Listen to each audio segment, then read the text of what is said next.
my mystical creatures. I am back. Okay, I haven't shot like a long form video in quite some time because I've just felt very uninspired lately. So today I'm just turning on a camera and we're doing it. Wish me luck. Okay, so we're gonna do a little bit of a get ready with me today video because why not?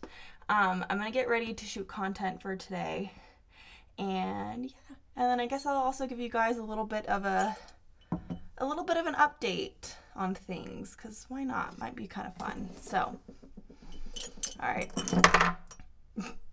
organizing my table. Okay, first thing, I'm gonna put some stuff on my lips because they be dry. Because it's still kind of cold where I live, and my skin be dry. I also probably need to drink more water.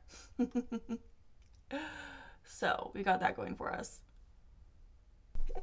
So we're gonna start with a little blush. I'm not gonna put any foundation on because I don't know, my skin's fine right now. So if I don't have any like breakouts or anything and my skin's looking good, I try to avoid foundation really. Because I like the look of natural skin. It's just a personal preference for me. It's really just a preference. Like, I just like how skin looks for the most part. But luckily, I do have pretty decent skin at this point because of my skincare routine. I have a pretty good routine that has worked really well for me, so very happy about that. Makes me doing makeup a little easier, at least for me, because I suck at it. So, okay, we're gonna leave it like this. No, I'm just kidding. All right, so we're gonna throw this little creamy blush on. I've found I really like the creamy ones better than the powdery ones. I don't know why. I just think I like put them on better. I just do them better personally for myself. And then I usually like to use a brush, but I haven't cleaned my makeup brushes and I won't put a dirty makeup brush on my face. So if I don't clean them, they'll just sit there and I'll just use a sponge because I clean this before every use. These get cleaned because you have to wet them. So I clean them while I wet them because I won't put dirty stuff on my face. But we kind of blend that in, and it kind of like, sometimes I feel like I have to do a couple little later layers of it because the sponge kind of like pulls a lot of it up. So if I want it a little darker, add a little more. And then, yeah. Which I always like a little blush. And then from there, I'm going to do a little bit of highlighter.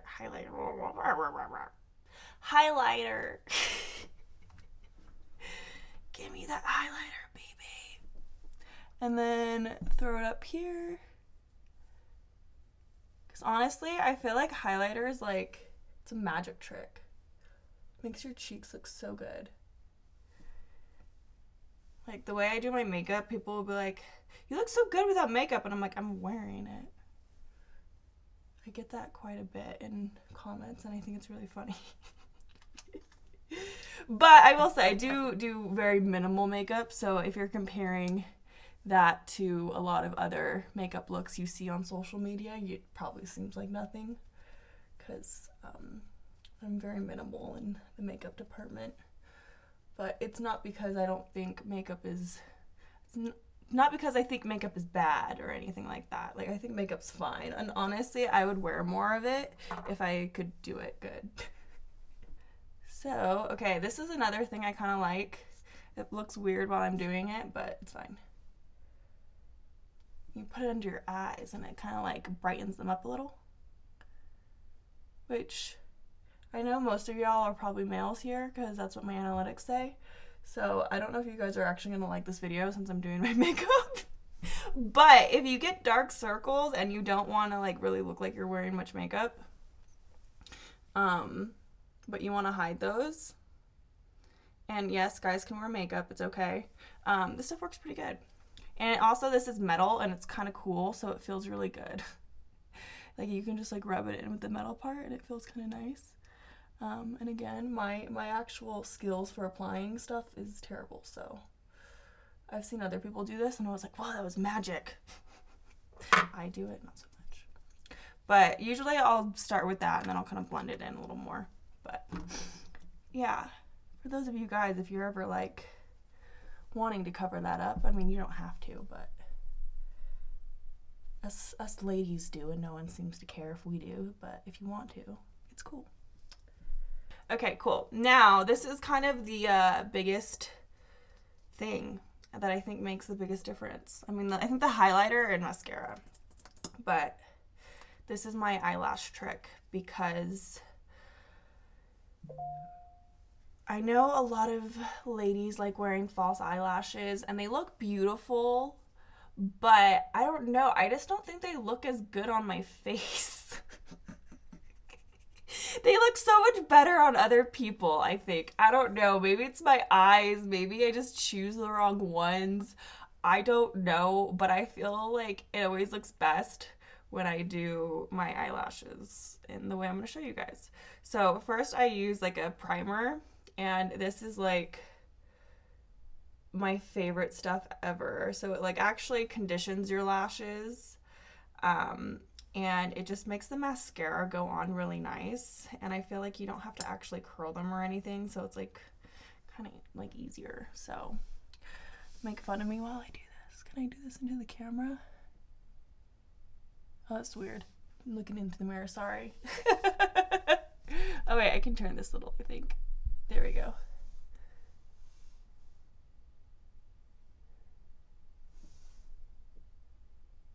Kinda can.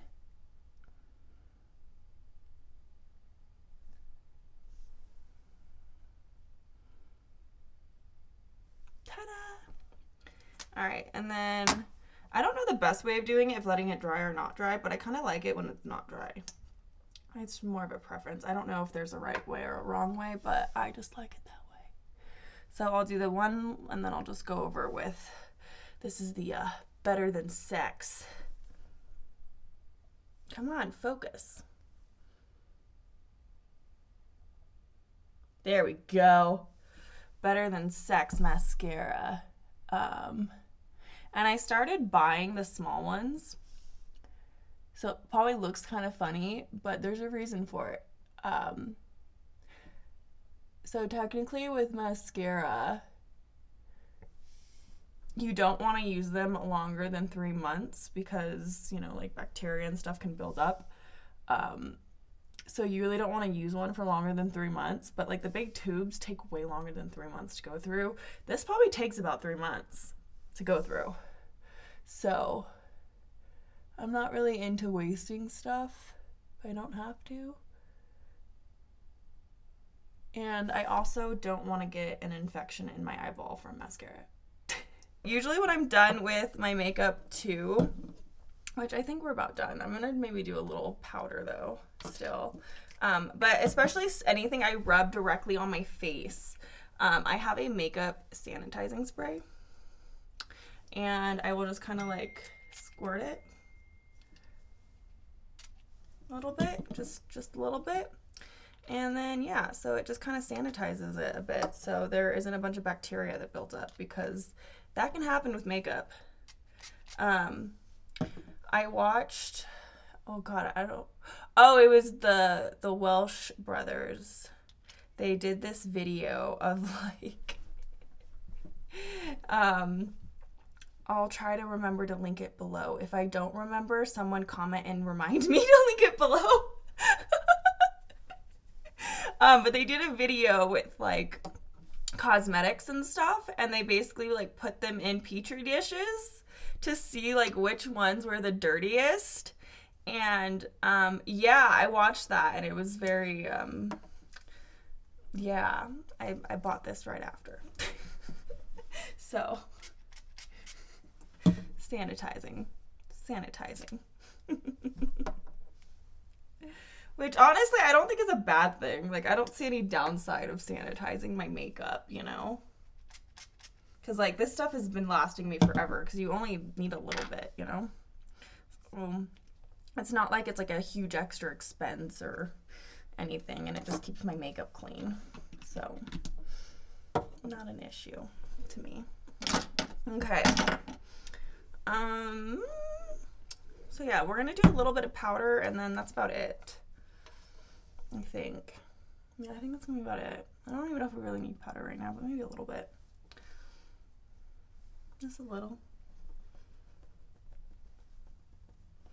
Oh yeah, also another hack. I like to buy the minis for a lot of makeup stuff because I don't wear a lot of makeup. So I don't think I've ever finished a makeup product in my life. Getting text messages. But yeah, I don't think I've ever finished like one thing of makeup ever. Like ever. Because like it always expires before I could go through it. So I was like, wait a minute. Why do I ever buy the full size? Because I could never go through it. So I just kind of started buying the like small ones. And that seems to be much more cost effective. Because I feel like I could probably actually get through this before it expires. So possibly, we'll see. That is my very intensive makeup routine. That's how I do my makeup most days. Sometimes I'll change it up, but this is honestly like my favorite way to do makeup because I feel like it just looks the best on me. And yeah, very little room for error. Like I don't even wear eyeshadow anymore. I barely wear eyeliner. Literally just a little blush, a little highlighter, some mascara, and kind of call it a day.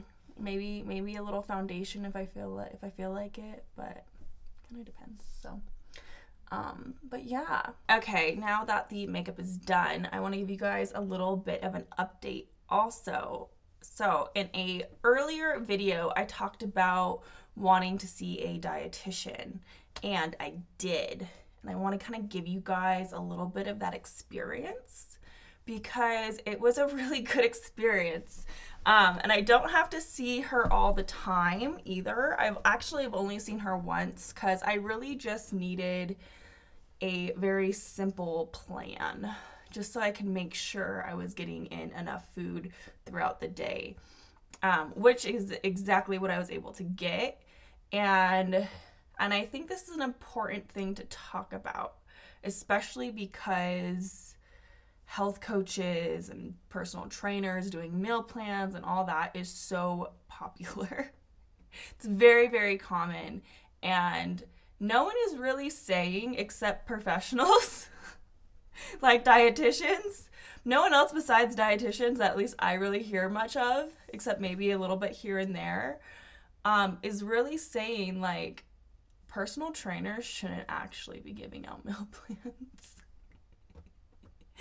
When you become a personal trainer and you get certified, it actually says in the book, only dietitians can prescribe meal plans.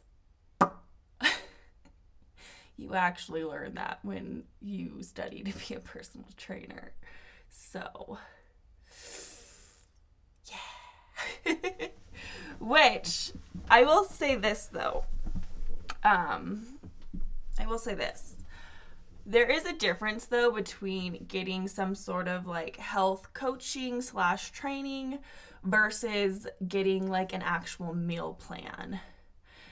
There is a difference between that. And I do think for some people, having just a person to motivate them can be extremely beneficial. And if you feel you just need someone to motivate you and to check in with, and that's the needs that you have, having like a trainer or health coach, I think could be totally beneficial. But on the flip side, if you have any type of medical condition that can be greatly affected by your diet, you should probably see a dietitian in that case. It would be much more beneficial for you to see a dietitian. And why I chose to see a dietitian is health coaches and personal trainers aren't qualified to handle my diet. Like, if I'm being honest, they're not, because I've struggled with a history of an eating disorder for a very long time. And someone who works in the field of personal training, or you know, maybe they just have a simple certification in nutrition or whatever. They're not qualified to work with someone who has an eating disorder. They're just not. And I know that because I've done that training. Like, you're not qualified for it. Like, you're not. Like, you're supposed to refer out if that is the case. Like, if you have a client who has an eating disorder, you refer out. So I decided to finally take my own advice and actually see a dietitian. And it's been really good because there's things a dietitian will do as far as a meal plan that are much, much less triggering to me than, say, a trainer could do or would do. There's definitely things that a dietitian is going to do and be aware of that a coach / trainer would not be aware of. And a big thing is, for me, looking at nutrition labels aren't always a good thing. So basically, my dietitian has told me, only look at protein. That's it. Nothing else matters. For me, because of my history, because I have a problem with more like not wanting to eat things. So for me, it's better to eat more things. If that makes sense to anyone.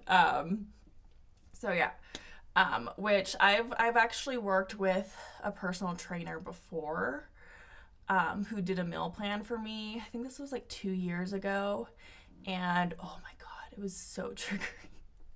It was pretty bad. And the calories were super, super low, and tracking macros and like, oh God, I can't track any of that stuff. So like, the way my meal plan is, it's more about saying like, okay, I'm gonna eat breakfast. I need this many servings of carbohydrates, this many servings of protein, and then something with fat. And I'm pretty much good. Like, it's very simple. And for me, that's just very helpful, just so I can kind of like check off, like, okay, I got this, I got this, I got this. Okay, I'm good. And it's a lot less stressful for me that way. And I've been enjoying it, and I've been feeling a lot better as far as like my energy, and I can tell, I feel like my weight's gone up a little bit to like where I've wanted it to go up to. I haven't weighed myself, so I don't actually know what I weigh because I kind of avoid weighing myself. But I can more tell with like how my clothing fits and all that kind of stuff. So, which I've been noticing, like, okay, I like this better now. Because I don't really want to be too lean. I don't really like it anymore. So yeah. And I also was able to learn a few things from my dietitian that I wasn't able to get answers to before. And that was really nice.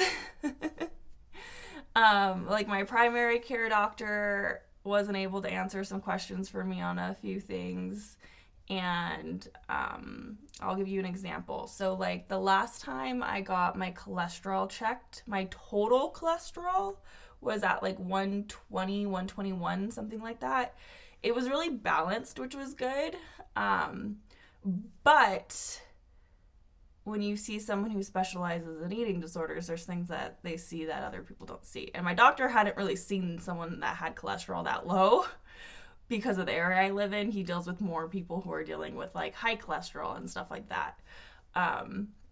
So he hadn't really seen that, and he was just kind of like, I don't know, eat some more eggs, like, But she was actually told me that can actually be an indicator of an eating disorder if your cholesterol is that low, because that is pretty low. So it's not necessarily like a terrible, terrible thing, but it is something that like, that's an indicator. Which isn't surprising since I've had one for a very long time.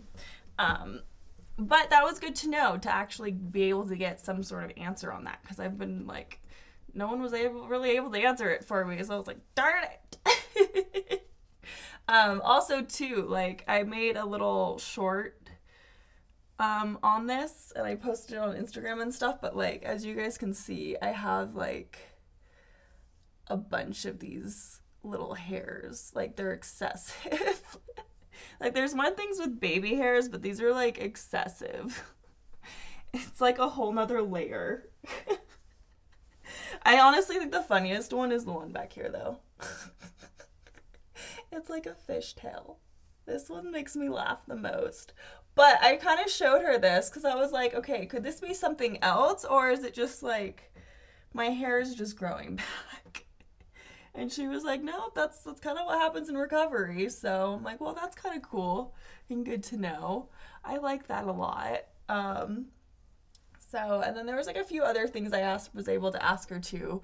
I can't remember everything off the top of my head, but yeah, it was like little things like that were like, I've like asked others and they were like, I don't know. So yeah, which is kind of cool. But yeah, I think one of my, I don't know if I want to call it a passion or desire or like something I'm very driven by, which kind of confuses me a little bit in the health and fitness space, but then it doesn't at the same time. Like, I think something I really want to do with this channel is like push logic as much as I can and also try to help people realize a lot of these things in the health and wellness space aren't always what you should be doing or what you need to be doing. I also think like the fitness industry has its own issues with certain things. Like I don't think trainers, if they're not registered dietitians, should be giving out meal plans, which almost all of them do at this point, which I understand because people want them to. Like that's what people want from them usually. They want a meal plan. And the reality is if you're not eating right, we'll say, or whatever, if you're not eating right. But the reality is, if you're trying to get a very specific goal and your diet is not in line to make that progress, there's only so much exercise can do for you. So I can understand why trainers do this, by the way. But technically, they're not really supposed to. But I think a lot of people kind of use the, you can give suggestions and then you're fine. You just can't prescribe. So it's very much just how you word things to protect yourself legally. But I guess for me, it's always been a question of like what's actually ethical. And I feel like I've struggled with that, especially with wanting to be a personal trainer and wanting to be in the fitness space. Like, I guess a lot of questions I have and things that have kind of like hindered me or at least stopped me is a lot of the ethics around a lot of things in this space. But that being said, I have been very inspired by a lot of people too, as far as like pushing real science, not pushing BS diets, like, because the reality is, if your goals are really just like, I just want to be healthier, like, you don't necessarily have to do a lot of things that are pushed.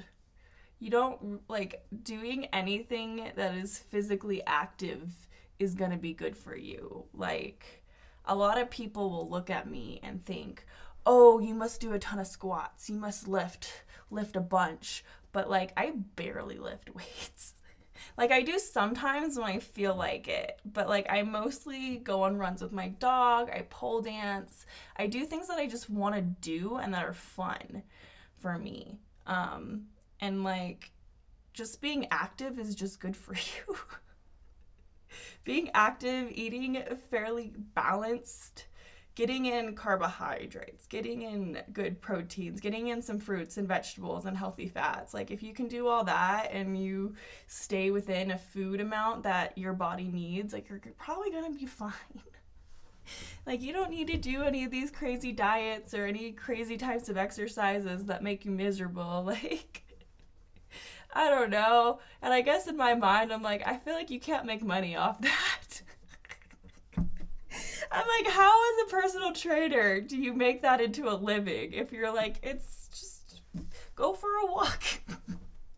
I mean, there's motivating people. That's definitely one thing. And because I think having someone to, like, for lack of a better term, like, hold your hand through something can be beneficial.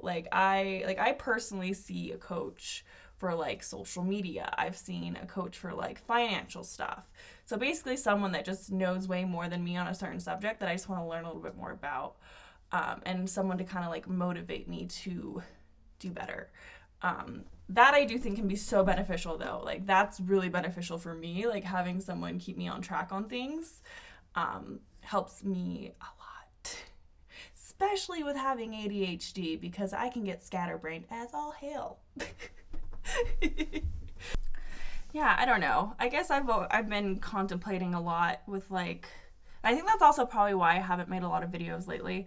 I think I've just been contemplating a lot with, like, where I want to go with this, what I want to do exactly, like what kind of message that I want to have. And I don't know, I think what I keep leaning towards is, like, fighting against bullshit. Fighting against the, like, science deniers, like being an ally to actual doctors and dietitians and scientists, and, like, I don't know, I just feel like that is really important, especially today, because I think there's so much misinformation online. So much misinformation, and I think that misinformation is dangerous. I think it can hurt people. And yeah, that's kind of my opinion on it. So I definitely just want to kind of, you know, just be one more voice in the, like, fight for science.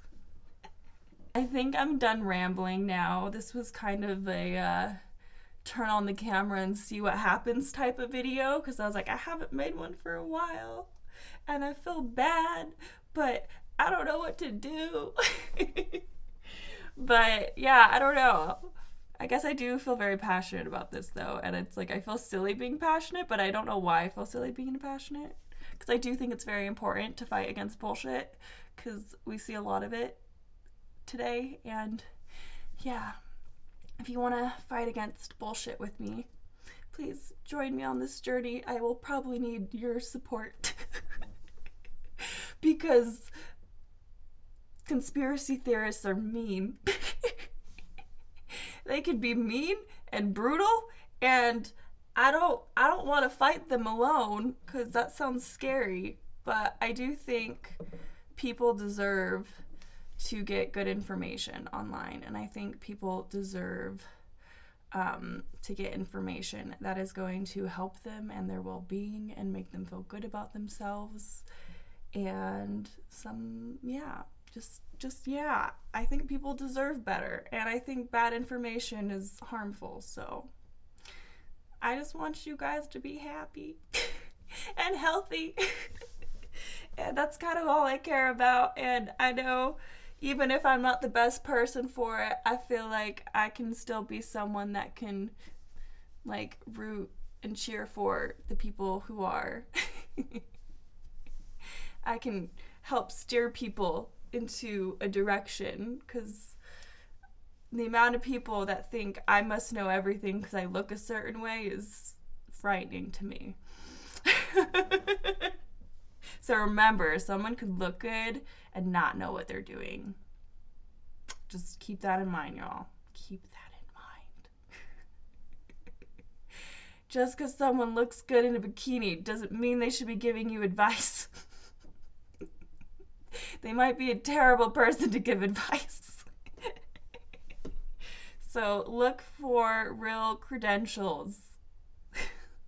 When I say real credentials, I mean, like, registered dietitian, MD. Someone who is actually certified. Okay.